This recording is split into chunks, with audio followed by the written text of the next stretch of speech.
What's good, y'all? I go by Sensei with an exclamation or Sensei FTW, and I'm here to answer a couple questions with sounds of the future. Is that 508? Yeah. No, I'm back in this shit. I'm just back in this shit. I'm back in this shit. I'm just back in this shit. Whoa. No, I'm back in this shit. I'm back in this shit. I'm back in this shit. Yeah. What's up? It's Nolan back with another episode of Sounds of the Future TV. Who am I here with today? You're here with Gideon, aka Sensei with an exclamation, or when I'm producing Sensei FTW. All right, thank you so much for joining us. So how you feeling? What's been going on with you? I'm feeling pretty good. Like, it's been a great day, great week overall, and I'm just thankful for being here. Thank you for inviting me. Of course, thanks for coming. So I want to go back a little bit to when you first started making music. What really inspired that decision to, really pursue a career in it and take it seriously? Yeah, I think that music has been around me ever since I was a kid. I used to sing in my church choir. I played a couple different instruments in the school band. Yeah. And I think it was in high school, my friend Elijah, he started making diss tracks on SoundCloud. And I was like, if he can do it, I can do it too. Yeah. So I was on my school iPad using Soundtrap, recording my vocals in my mom's van and adding them to different beats. And then I drop them on SoundCloud for fun. And I think 2 songs in, I was like, I like this. I'm gonna put my own personal touch on it and really try to create songs. And I believe that took place in like 2019. And ever since then, I've just been creating songs and just trying to get better, learn more about what it takes to produce music and, expand and craft my artistry to something that's unique to me, And so it's just been a continuous thing. And it's like playing a game to me. I enjoy it a lot. That's good. So now to talk about both aspects of your career, you mentioned that you started off producing and you're also a lyricist as well. So what would you say, which aspect or which side of your art would you say you prefer more? Would it be the, crafting the beats and, on, the production side of things, or is it more so the lyrical content and, giving a message to the audience? I think it's all of it. I make my songs step by step, right? So a lot of the times, as recently at least, I will create a melody that I like and a bass line and then add vocals to it. Yeah. And as the song goes, I'll add drums. I might not add drums. I might change the beat. And it just feels like different pieces of, we'll call it an outfit, right? Yeah. A song is your outfit. Your drums can be like your pants. Your vocals can be your shirt. You know what I mean? Yeah. And I'm just accessorizing and styling with different things as I go along making the music. So I think the production aspect of it and the vocal component go hand in hand because it's all the same to me. But I think that as I'm getting older, being more intentional about my subject matter and being true to myself and the things that I'm talking about, as opposed to just talking about cars, jewelry, money, like how everybody used to talk about back in the day. Yeah. I think that I've been more intentional in that aspect. So yeah, I'm focusing a little bit more on the lyrics, but it's all the same, in my opinion. Right. So now to dive a little bit more into your artistry, what would you say your biggest influences are when you are creating? Like, is there any artists you kind of serve as like a mood board or like a palette that you dive into? Obviously a lot of people in the past have mentioned like Kanye, especially in the rap space, but who would you say has influenced you and your sound? For sure. I think that in terms of being an all-around producer, engineer, musician, vocalist, all that, I think one of my biggest inspirations was Pierre Bourne. Yeah. But not from the production side, but more so from like the musicianship side. Yeah. Because he has his own solo career where he makes his own songs. But I actually grew up listening to bands like Aerosmith, a lot of alternative rock. I grew up listening to rap as well, but being able to fuse those melodies of that rock that I grew up listening to to the rap and hip hop that I grew up to love, that's been an inspiration to me. So earlier on, I was looking at artists like Uzi. This one is out of left field, but I remember I used to listen to Post Malone. Yeah. And I would be like, wow, how did he get his vocal chain to sound like that? It sounds very crisp, but like soft at the same time. Yeah. You know? And I would study things like that from the engineering side. Who else? Right now, I haven't released any new music since I heard him, but there's this new artist in New York. His name is July. It's spelled like GVLLI3. I've been listening to him a lot. And yeah, people like that, like Kid Cudi. A lot of late night drive music. Yeah, you know what I mean? I feel you. So now to shift a little bit towards just, you know, the music industry in general. A lot of people have different dreams in terms of like where they see their career going and what they want to achieve and stuff. But, you know, I feel like especially today, independence is really big in this world, especially with, you know, social media playing a big part in how you promote to your audience and stuff like that. And a lot of people can just blow up just off, you know, a hit single off TikTok pretty much. Right. But there's also the route, obviously, that was in the past and still today with the major labels and stuff. Do you feel like today specifically you would want to sign with a major label if presented with the opportunity, or would you prefer to stay independent and, you know, build with your team and, you know, maybe not sacrifice with creative control? Yeah, so at the stage that I'm at right now, major labels, they play a very integral role in the development and overall visibility of musicians, especially nowadays.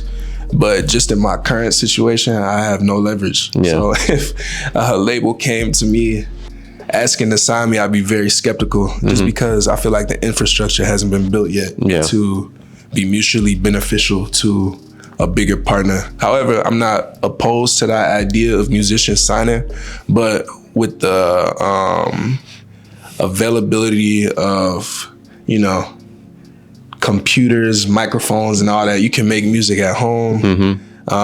You know, me and my friends were very creative. We make videos together. Yeah. And, you know, it doesn't take anything to do that.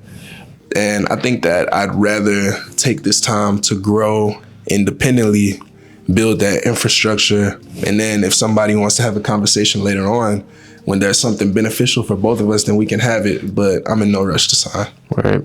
Yeah. So to kind of build off that point too, what would you say has been the hardest part about being an artist and an independent artist? Is it the content creation and having to constantly be, you know, both an artist, creator, and, you know, an influencer in a sense? Yeah. Or what did you say is like a different factor that you would say is the hardest part? I think the hardest part is having to be an artist, content creator, influencer, and a human being. Yeah. You know what I mean? Because at the end of the day, like, all people online see is the artistry. However, like, I'm a real dude. Like, I have real life, you know what I mean? And balancing all that while wearing the multiple hats that it takes to grow as a musician in today's digital, you know, environment, it's a lot.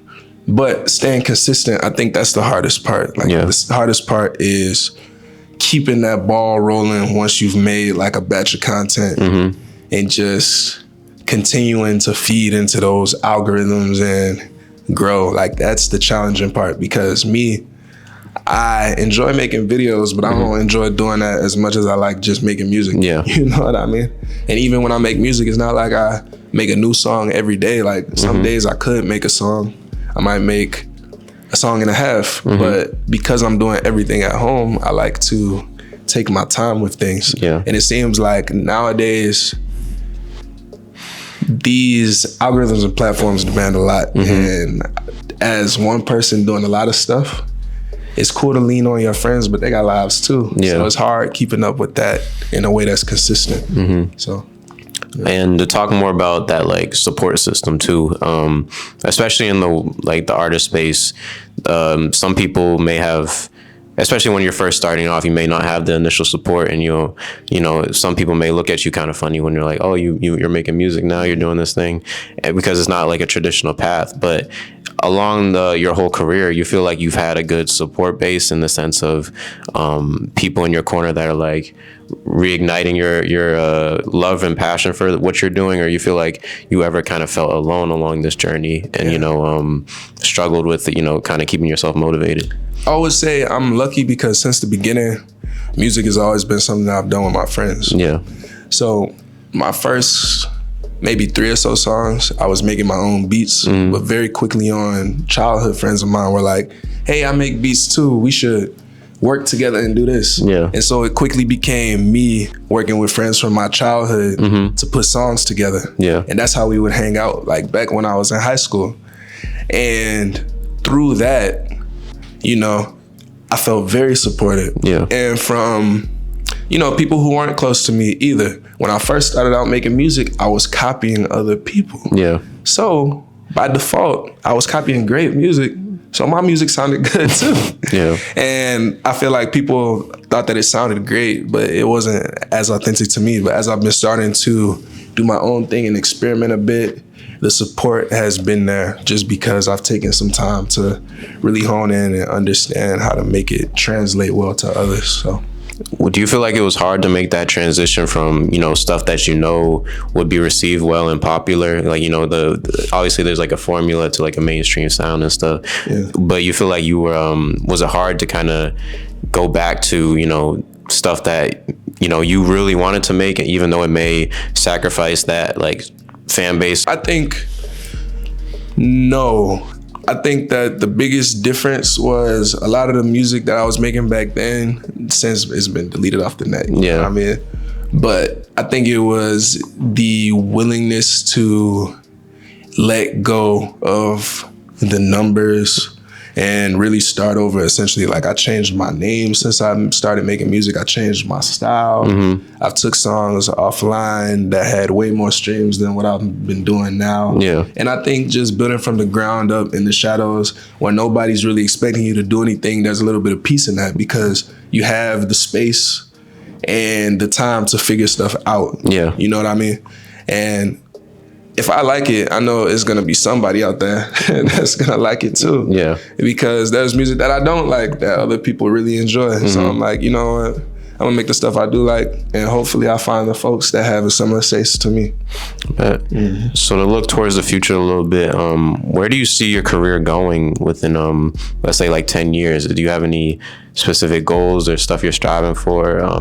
Anything like that? Yeah, I think that in the next 10 years, I definitely want to be able to fully rely on music as my primary source of sustaining myself. The way I'm doing it right now, I'm working with like different musicians and more so behind the scenes role, but I want to be able to go on tours, you know. I want to do bigger shows. I want to work with people that I like, and I just want to be able to take it to the point where I can just have the most fun with it that I can. Yeah.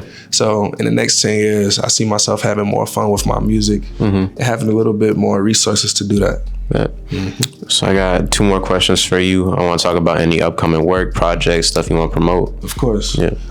As of right now, I don't have any upcoming projects. I just put out an album, Rest After Work, and it's a collection of a couple songs that I used to listen to on my way home on the train after long days of recording and working, and they would just bring me a lot of peace and comfort, and it served as my own personal sleep playlist. So by putting it out, I wanted to share that with the world and allow them to listen to the things that brought me peace. So that's out right now. It's called Rest After Work. I recently put out a single called On the River. It's my first song playing the guitar on it. So I've been just trying to get better at playing instruments. And yeah, people have been enjoying it. So check out On the River as well. And I mean, in the future, I think I'm just gonna keep on putting out more singles and experimenting a bit more with my production. You know? So that's something to look out for. Man, excited to hear it. And last question. So we have a segment called Words from the Future, where we ask the artists to give the audience any advice or just any wisdom as a lasting word. Yeah, I think my biggest piece of advice, especially since moving to New York a couple of years ago, is that your life can change in an instant, and the best thing you can do is be prepared to pick up the phone when an opportunity calls. So just continue to work on what you're doing and stay ready so you don't have to get ready. Yes, sir. And by getting ready, you will be ready. So get ready now so you can stay ready in the future, I guess. Stay ready. Yeah. So that is it. Sounds of Future TV, another episode. Thank you so much for joining us, bro. Thank you for having me. It was nice meeting you. Signing out. Back in the field, back like I never left, ready to spill. Only got one shot, I go for the kill. Could've went platinum with thoughts of the drill, but I found a better way without a deal.